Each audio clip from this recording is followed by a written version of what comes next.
Shalom Bapak Ibu yang diberkati Tuhan. Apa kabar semuanya? Saya percaya kita tetap ada dalam berkat, penjagaan dan perlindungan Tuhan yang sempurna. Saya akan mengawali pemberitaan firman Tuhan pada saat ini dengan satu pertanyaan. Ketika kita jatuh dalam dosa atau melakukan sebuah kesalahan, yang kita cari dan kita persalahkan siapa? Siapa yang kita persalahkan?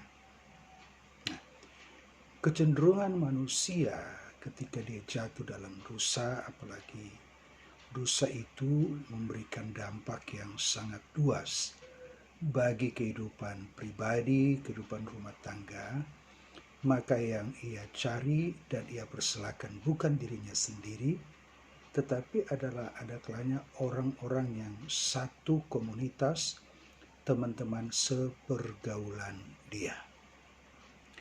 Apa yang saya katakan ini bukan tanpa alasan. Pertama, itu juga yang pernah saya lakukan ketika saya jatuh dalam dosa. Yang saya cari bukan Tuhan, tetapi yang saya cari orang-orang dekat saya yang saya jadikan sebagai kambing hitam, yang saya anggap sebagai penyebab. Mungkin juga Bapak Ibu pernah melakukan hal itu. Ketika melakukan sebuah kesalahan, yang dicari bukan kesalahan sendiri, tetapi orang lain sebagai penyebab. Nah, Bapak Ibu yang diberkati Tuhan, seperti yang saya amati tadi itu pengalaman pribadi saya, sekarang saya melihat apa yang terjadi dalam hidup kita dari hari lepas hari. Seperti yang saya lihat, saya dengar di televisi, di Facebook, di YouTube. Nah, apalagi kalau orang itu adalah public figure, seorang tokoh politik, seorang tokoh nasional, seorang artis, pemain sinetron, ketika dia ditangkap polisi karena kasus narkotik, kasus narkoba atau masalah-masalah yang lain, ketika ia harus berurusan dengan polisi, ketika diwawancarai, dia selalu memberikan alasan, saya terlibat narkoba seperti ini karena pertama, karena lingkungan sepergaulan. Kedua, karena banyaknya masalah. Jadi dua alasan, dan ini sekaligus dianggap sebagai penyebab yang membuat dia terlibat dengan narkotik. Dia akan mempersalahkan orang-orang yang telah memasuk barang haram tersebut, dan juga dia akan mempersalahkan orang-orang yang menawarkan barang haram tersebut ketika dia menghadapi persoalan masalah hidup yang sangat berat. Dan dia juga akan mempersalahkan orang-orang yang menjadi teman sepergaulan dia. Tindakan mempersalahkan ini ada setelah dia berurusan dengan polisi. Tetapi selama dia belum berurusan dengan polisi, selama polisi belum menangkap orang ini karena kasus narkotik, dia tidak mempersalahkan temannya yang memasuk, bahkan dia sendiri yang cari. Bisa juga yang cari, bisa juga orang lain menawarkan dia.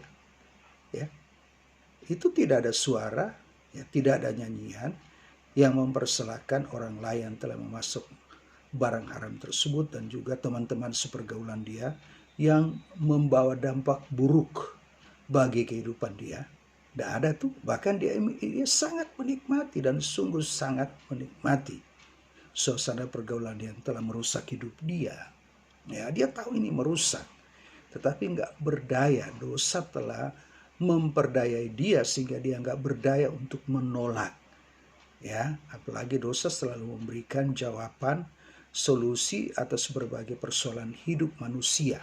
Dosa sanggup menjawab, dan oleh sebab itu dia tidak mempersalahkan,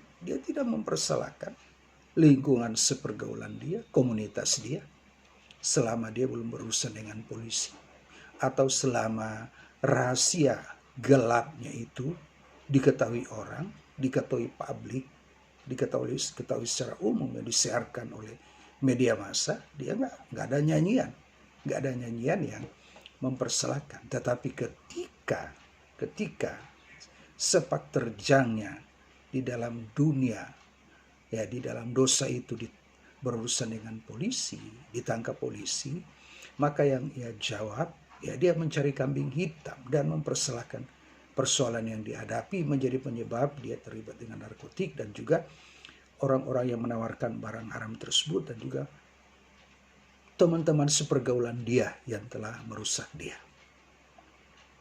Ini kecenderungan manusia. Itu spirit dari Taman Eden. Spirit dari Taman Eden. Ya. Ketika Allah belum menanyakan kepada Adam, ya, Adam tidak mempersalahkan Hawa. Ya, Alkitab tidak mencatat berapa tahun atau berapa bulan setelah suami istri menikmati buah terlarang, kemudian Allah berurusan dengan mereka. Tetapi dari cerita yang bisa kita ambil, ya, selama Allah belum menanyakan mengapa sampai hal ini terjadi, ya Adam juga diam-diam aja.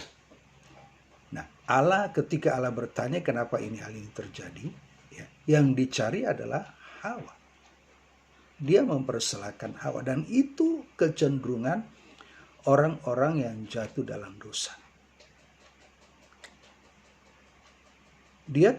Dosa itu tidak akan membuat manusia tengoklah ke dalam, melihat siapa dirinya di hadapan Tuhan.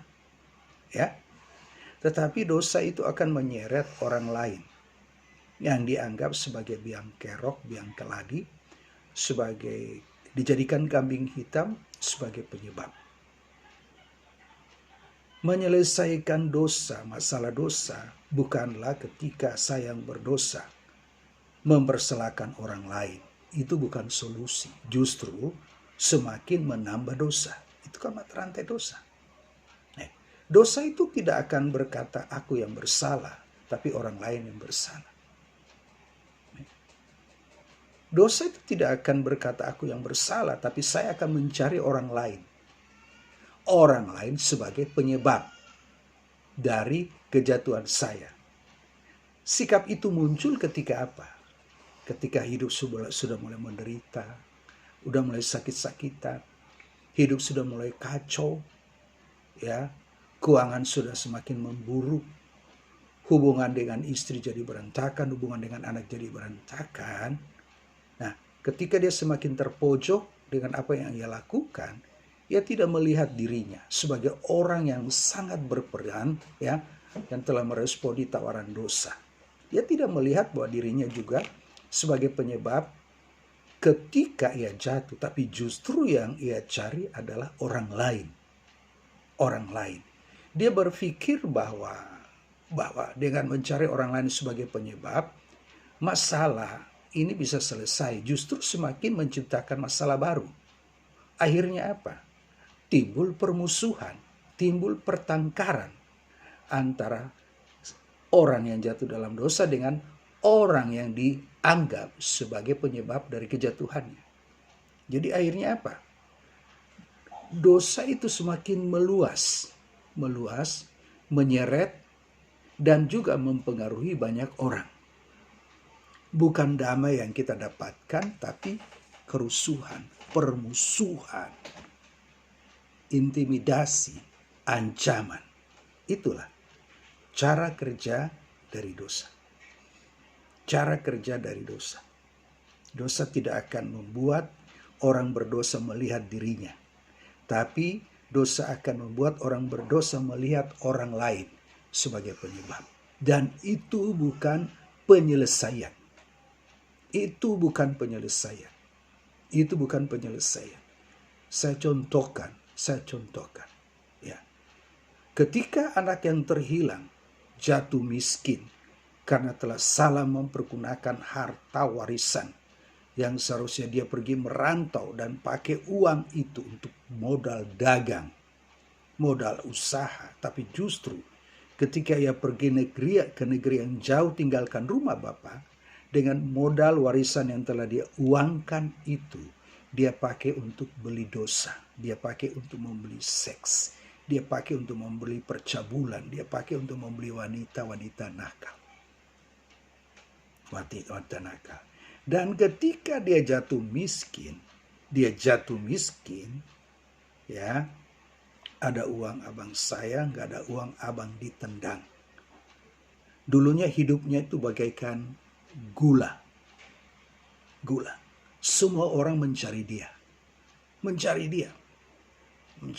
Karena apa? Dia punya sesuatu yang bisa mengajak orang lain melakukan dosa berjemaah, melakukan dosa secara bersama-sama. Tetapi ketika ia jatuh miskin, orang-orang yang selama ini dekat dengan dia tinggalkan dia satu persatu. Bahkan ketika ia mengalami kesulitan untuk mengisi perutnya, orang-orang yang telah menikmati kebaikan dia, dalam tanda kutip ya, tidak ada satu orang pun yang mencari dia. Dan untuk mengatasi kesulitan makan, dia pergi ke kandang babi. Yang notabene itu barang haram bagi orang Yahudi. Babi. Barang haram bagi orang Yahudi. Dan ketika ia di kandang hewan, tidak ada lagi makanan untuk mengatasi rasa perut. Yang luar biasa, ia tidak mempersalahkan teman-teman sepergaulan dia. Ia tidak mempersalahkan teman-teman yang sudah menikmati uangnya, kemudian bersama-sama berzina, melakukan dosa, memboroskan uang. Tidak, dia tidak mempersalahkan. Tetapi ketika ia jatuh miskin, ia sadar, ya, ia menyesal. Nah, kemudian ia menyesal, dia ingat rumah Bapa, dia sadar bahwa apa? Ia telah berdosa terhadap Bapa dan terhadap surga. Ini cara menyelesaikan dosa yang sangat luar biasa. Ia tidak mempersalahkan lingkungan sepergaulan dia, tapi ia justru mengoreksi diri. Ia mengoreksi diri. Ia sadar, ia bertobat, kemudian apa? Dia pulang ke rumah Bapa. Jadi Bapak Ibu yang dikasihi Tuhan Yesus Kristus, jangan berpikir ketika kita jatuh dalam dosa kemudian kita mempersalahkan orang lain. Itu bukan penyelesaian masalah dosa. Justru itu semakin menambah dosa. Penyelesaian masalah dosa yang benar adalah lakukan seperti anak yang terhilang. Ketika saya jatuh, mungkin ketika Bapak Ibu pernah jatuh, ya, yang dicari adalah diri. Amin. Ketika seorang suami mengkhianati cinta sucinya terhadap istrinya, ya, yang ia persalahkan istrinya. Ketika berada di wanita selingkuhan dia, ia akan mempersalahkan istrinya. Kok kamu seperti ini? Atau dia katakan, orang lain berkata, Pak, kenapa seperti ini? Bapak kan udah punya istri. Kok selingkuh? Pasti dia tidak akan mengatakan, iya ini kesalahan saya. Iya ini saya telah membuat sebuah kesalahan yang fatal, yang mengancam keutuhan rumah tangga. Dia tidak akan berkata, iya kesalahan saya. Tapi ia akan berkata, ini penyebab istrinya. Iya saya seperti ini karena istri saya sudah gak sayang sama saya, sudah gak mau melayani saya. Dia kan makan sendiri, lapar sendiri, tidur sendiri. Istri saya sudah gak bagus melayani saya. Oleh sebab itu, ya saya mendapatkan wanita yang pelayanannya luar biasa, lebih daripada istri saya. Coba. Ketika ia mempersalahkan istrinya sebagai penyebab perselingkuhannya, justru membuat dia semakin terikat dengan dosa. Kenapa? Karena itu bukan jalan keluar. Jalan keluar bukan mempersalahkan istri. Jalan keluar adalah mengoreksi diri. Jalan keluar adalah mengoreksi diri. Itu dari jalan keluar untuk mengatasi masalah dosa, koreksi diri. Bertanya pada dirimu sendiri, mengapa saya seperti itu? Kurang baik apalagi istri sama saya. Kok saya mengkhianati dia? saya menyakiti dia. Itu baru menyelesaikan dosa secara gentleman. Tapi kalau mempersalahkan istri, mempersalahkan orang lain, justru Anda semakin menjerumuskan Anda dalam kubangan dosa yang dalam. Bapak Ibu yang diberkati Tuhan, penyelesaian masalah dosa bukan dia, tapi antara aku dengan Tuhan.